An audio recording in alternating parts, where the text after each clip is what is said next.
Oh boy, Paul William Shakespeare must be rolling in his grave seeing all these idiots online just rolling on the floor reeing about his play Julius Caesar. So why is it that Julius Caesar, a 500-year-old play, has generated a lot of backlash? Well, it's very simple. What's happened is this theatre group basically staged the play in the public theatre in New York's Central Park, and then what happened was this.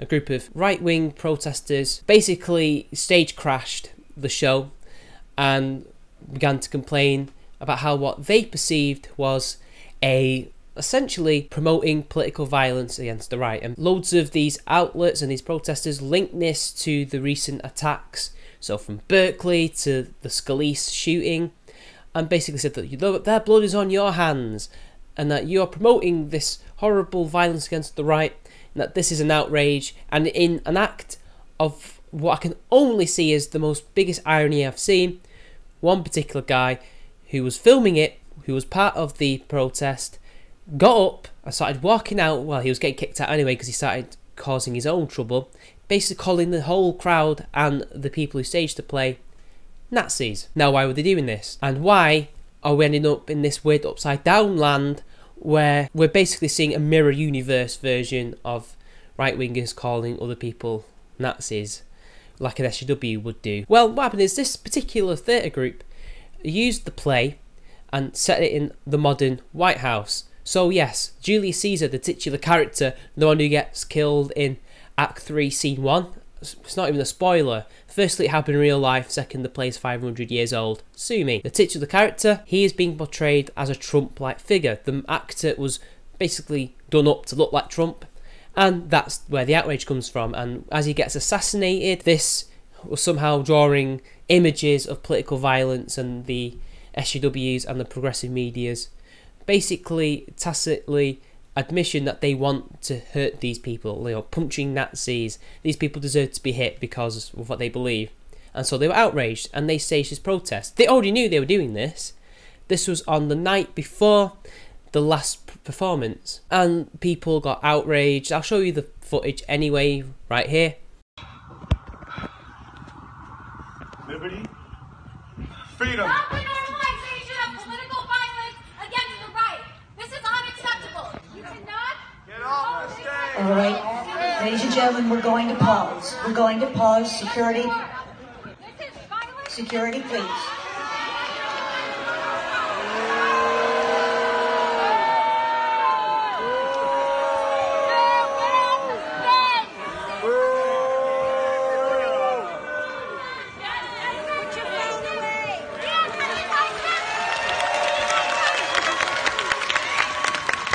You are all Goebbels! You are all Nazis like Joseph Goebbels! This is Goebbels! You are all Goebbels! You are inciting terrorists! The blood of Steve Scalise is on your hands! The blood of Steve Scalise is on your hands! Goebbels would be proud! Goebbels would be proud! Goebbels would be proud! Come this way. Sir, Goebbels would be proud! Sir, grab your Can have stuff. it back. Goebbels would be proud. Goebbels would be proud. Goebbels would be proud. Nazis. Sir, keep You going. are Sir. Nazis. Please. Goebbels would be proud. Goebbels would Sir, be proud. please exit. Goebbels would be proud. Let's You're all like gerbils. Gerbils will be proud, you Nazis. And they even had funding. The theatre group had funding pulled from Delta Airlines, which is funny because, as we've seen on YouTube, these advertisers just love to pick and choose when their values are being hurt. Because as it turns out, in 2012, this same theatre group did something similar with Barack Obama, and nobody seemed to raise an eyelid. Nobody cared. I don't know why. I'm surprised SJWs or Democrats weren't outraged. I honestly am. It's 2012, when they didn't really have much in the way of opposition to their outrage, so I'm surprised that there was no backlash there, but there was here, and nary a sign by the right-wing media of mentioning this was shown. This lie by omission is really quite telling. And then we've got debate as to, should they have been allowed to do this? Is this the same as what Kathy Griffin did? But first, let me explain the plot and the themes of this play, because it's quite clear that some people, well, they need educating on the matter. So a little bit of background. This was originally written during the late 1500s, towards the end of Elizabeth I's reign. And during this time, because Queen Elizabeth was now an elderly lady and had no heirs, there was a worry that as a strong ruler who kept everybody together, when she died, this potentially could have caused a civil war, similar to what happened in Rome, because the way Julius Caesar got power, not only was it through basically buying off people and using his power and the plebs to browbeat the Senate into giving him more power than anybody had ever had before, they were worried that a civil war would break out, because he eventually became this dictator for life through a civil war, and then when he died, another civil war happened briefly, and then another one after that. So this is what people were worried about, and this play, in essence, one part of it is a reflection of those fears. That was what William was trying to convey, what he was trying to explore. And then we've got the protagonists, we've got Julius Caesar, and we've got Brutus. Now, Julius Caesar is not the same in the play as he was in real life. Whether or not he truly liked the plebs, whether or not he truly cared about their plight, it's kind of up for debate. He was part of the populares party. It's not a party. It's really more of a faction or a group of people who would band together to basically try and get power. Like the optimates, who were the, well, conservatives. Essentially what you would see now, the populist party and the conservative party, as you can probably tell. We've got Brutus and we've got Caesar. Caesar is the titular normal protagonist. So some people would say that he isn't the main protagonist, is Brutus, but the point is they're both the good guys. Yes, Brutus, the one who kills Julius Caesar, is a good guy. Why is he a good guy? Well, firstly, he's a good guy because he kills Caesar, not because he hates Caesar or because he thinks that he deserves to be in power. No, he's doing it for the good of Rome. He thought that Caesar was going to be the king. He was going to make himself king and rule over with an iron fist and destroy the Republic, which he'd already done anyway. Caesar is the protagonist because he has this great love for the empire, for the Republic.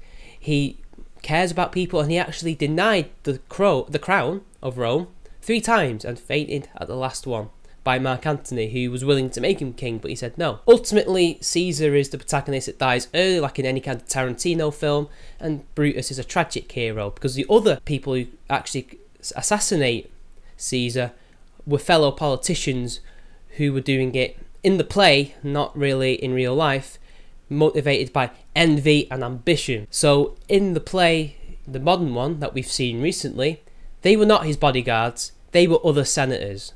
They were other politicians who were trying to kill him because they were full of envy and ambition. And Brutus, well, he cared for Caesar, but ultimately his death had to be made for the good of Rome. As you can probably gather, Brutus' story arc is one of the road to hell is paved with good intentions. So what these right-wingers have basically got themselves outraged over is Trump being portrayed as a good guy being killed because they don't understand the play. They didn't understand the context in which that scene happened, and they've made themselves look like uneducated fools, which is what the bourgeois progressive left media want people to think they are, and they've fallen right into a trap. You should have known that this is what was happening. And people say, well, what if they rewrote the play? You can't rewrite such an important part of the script. You'd have to completely rewrite the story to make it look like he's a bad guy, which would be completely and utterly retarded and pointless, and would be quite, in my opinion, a bit of a almost a blasphemy to Shakespeare. I don't think he would have liked that at all. So were they justified in using Trump or Obama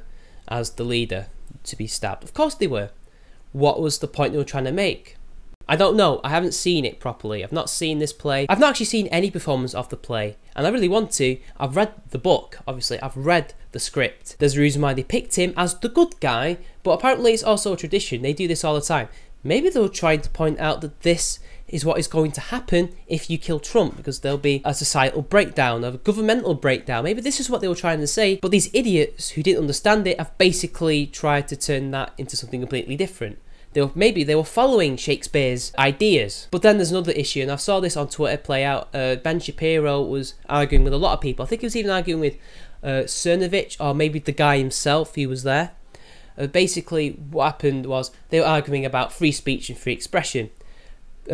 Shapiro said we shouldn't stoop to their level. The gate crashing it, trying to stop it from happening, was an SJW tactic, and that's what they do, and two wrongs don't make a right. and that our free speech doesn't begin where their free expression ends. Especially as these people, nobody knows if they're leftists or not, but nobody knew how many people were Democrats in that crowd. Probably most of them, because it was New York. But again, they're making a lot of stupid remarks about those people and the intentions behind the play. While the other side was saying that, who cares? They would do the same thing to us, let's do it to them. And that basically saying that this is a war, this is a culture war, and that these are the rules of the game, as I kind of alluded to as V saying. Now, I see what V's saying, these are the rules of the game. He's actually using the Alinsky rules. And I'm just thinking, you don't have to abide by the rules of the game. You can break them. You don't have to stoop to their level and stop their free expression. In my opinion, if this was what these protesters say it was, then just let them say it and hang themselves. That's the best thing you can do with these people. They tend to hang themselves with the words they say than anybody else trying to stop them from what they're trying to say. So in conclusion, I side with the people who criticise these protesters. Let them say what they want to say. I don't think these people in any way were trying to make a political statement about Trump or anything, considering they did it with Obama.